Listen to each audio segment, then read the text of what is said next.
Halo, perkenalkan nama saya Samuel Beraka Sugihan dengan NIM 719334305 dari Prodi Pendidikan Bisnis kelas A.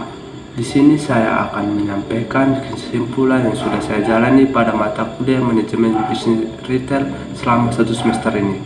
Di antaranya, topik pertama itu mengenai perilaku konsumen retail, topik kedua itu mengenai segmenting, targeting, positioning dalam manajemen pemasaran retail. Topik ketiga itu mengenai pengelolaan barang dagangan. Topik keempat itu mengenai penetapan harga jual retail. Topik kelima itu mengenai kegiatan operasional toko retail. Topik keenam itu mengenai analisis peluang pemasaran retail. Topik ketujuh itu mengenai pengembangan retail marketing mix. Topik ke-8 mengenai merencanakan marketing mix. Sedikit kesimpulan pada topik pembahasan pertama mengenai perilaku konsumen retail. Perilaku konsumen sekedar mengenai pembelian barang, lebih dari itu, perilaku konsumen adalah suatu hal yang dinamis yang mencakup suatu hubungan interaktif antara efektif dan kognitif, perilaku dan lingkungan. Menurut Sofia tahun 2008, dalam batasan ini, perilaku konsumen meliputi semua tindakan yang dilakukan oleh seseorang untuk mencari, membeli, menggunakan, mengevaluasi, dan menghabiskan produk. Dalam kegiatan mencari, tentu bukan terbatas dalam mencari barang dan atau jasa yang dibutuhkan, melainkan juga mencari informasi yang terkait dengan barang dan jasa yang dibutuhkan dan diinginkan, hal-hal yang terkait dengan kualitas, harga, ukuran, cara mendapatkannya, cara penggunaannya, dan sebagainya. Topik pembahasan kedua itu mengenai segmenting, targeting, positioning dalam pemasaran retail. Segmenting terdahulu berfokus pada yang pertama, bagaimana pelanggan individu mengevaluasi dan memilih toko dan barang dagangan. Dan yang kedua itu faktor yang mempengaruhi pengambilan keputusan. Setelah mampu mengidentifikasikan faktor sosial yang mempengaruhi keputusan belanja, maka peritel harus mengidentifikasikan segmen pasar, target pasar, maupun penentuan posisi dari retail yang dikembangkannya. Penentuan target adalah proses untuk menerapkan segmen pasar tertentu dan berbagai segmen yang ada di masyarakat sebagai sarana program pemasaran perusahaan retail. Dengan mempertimbangkan sumber daya yang dimiliki, retail harus menetapkan satu atau beberapa segmen yang akan dilayani. Penentuan posisi adalah bentuk citra perusahaan. Penentuan posisi bukan hanya sekedar program iklan, tetapi merupakan totalitas keseluruhan program pemasaran yang diarahkan pada penempatan citra retail di dalam benak pelanggan maupun calon pelanggan. Penentuan posisi akan berkaitan dengan proposisi nilai atau value proposition, yaitu suatu nilai yang ditawarkan kepada masyarakat pembelinya. Berkaitan dengan proposisi nilai adalah manfaat yang dinikmati oleh pembelinya. Topik pembahasan ketiga itu mengenai pengelolaan barang dagangan. Pengelolaan barang dagangan adalah proses penanganan kreatif dalam upaya untuk mempresentasikan atau menampilkan produk atau barang dagangan dengan tujuan memaksimalkan daya tarik penjualan retail. Pengelolaan barang dagangan membutuhkan pengetahuan terhadap kebiasaan berbelanja konsumen di toko, pengetahuan atas pasar produk secara umum, dan rencana yang jelas untuk sukses setiap kali aktivitas pengelolaan yang barang dagangan ditawarkan ke konsumen. Aktivitas pengelolaan barang dagangan tidak hanya terkait dengan aktivitas membeli barang secara acak dan meletakkannya di rak panjang, melainkan terdapat beberapa faktor lain yang mempengaruhi dan dalam pengelolaannya. Manajemen kategori barang dagangan merupakan proses mengatur bisnis retail dengan tujuan memaksimalkan penjualan dan keuntungan dari kategori barang dagangan. Topik pembahasan keempat itu mengenai penetapan harga jual retail.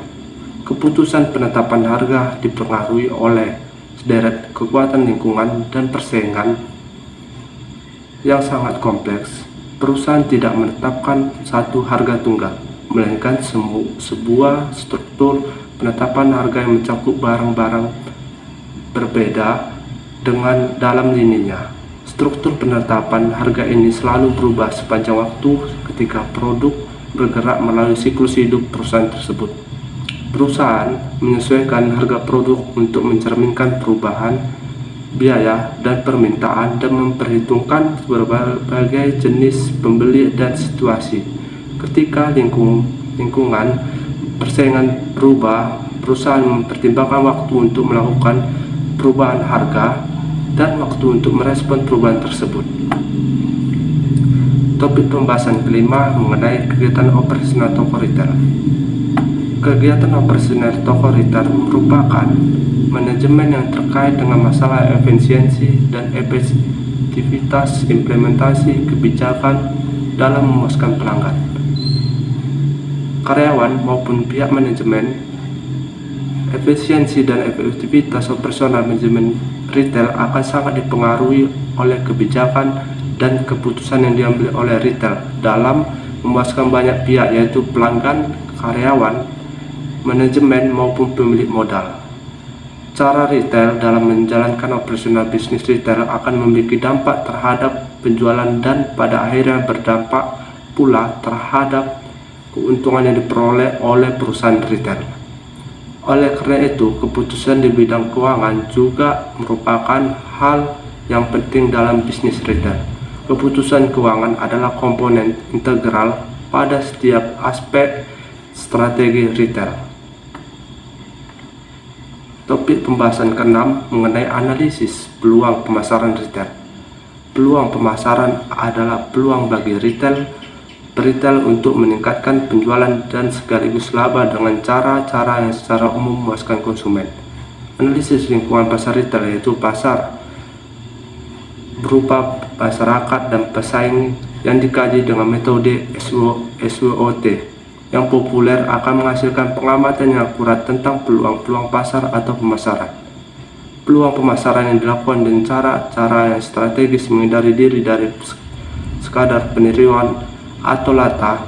Cara-cara yang strategis memberi hasil yang sifatnya stabil dan lebih memperkokoh kedudukan perusahaan dalam persaingan. Informasi pasar yang penting adalah tentang besaran permintaan atau besaran pasar. Informasi tentang pasar yang paling mudah dilihat adalah dari data internal perusahaan. Servis terbaik kepada para pelanggan bisa jadi cara ampuh untuk mempertahankan peluang bisnis retail modern di Indonesia. Selain itu, faktor lain yang mendukung keberhasilan bisnis retail modern di Indonesia adalah lokasi gerai yang strategis dan mudah dijangkau. Persaingan retail tradisional dan retail modern meliputi baik faktor internal maupun faktor eksternal. Kondisi usaha dan kinerja pedagang pasar tradisional menunjukkan penurunan beroperasinya berbagai retail modern. Ini diantaranya menyangkut kinerja aset, omset, perputaran barang dagangan, dan margin harga. Topik pembahasan ke-7 itu mengenai pengembangan retail marketing mix. Menurut Utami, tahun 2006, usaha retail atau eceran retailing dapat dipahami sebagai semua kegiatan yang terlibat dalam penjualan barang atau jasa secara langsung kepada konsumen air untuk penggunaan pribadi dan bukan penggunaan bisnis. Dengan marketing mix, maka dapat dianalisa produk seperti apa yang sekarang diinginkan oleh konsumen, sehingga dalam pembuatan produk nanti dapat menimbulkan keputusan pembelian oleh konsumen untuk membeli produk tersebut. Topik pembahasan terakhir itu topik pembahasan ke-8 mengenai merencanakan marketing mix. Menurut Ansar Suherman dalam buku Ajar Teori-teori Komunikasi tahun 2020, teori komunikasi berupaya untuk menggambarkan betapa pentingnya proses komunikasi dalam kehidupan manusia. Sederhananya, teori komunikasi adalah pedoman bagi manusia untuk membantu memahami serta mempelajari fenomena gejala dan proses komunikasi.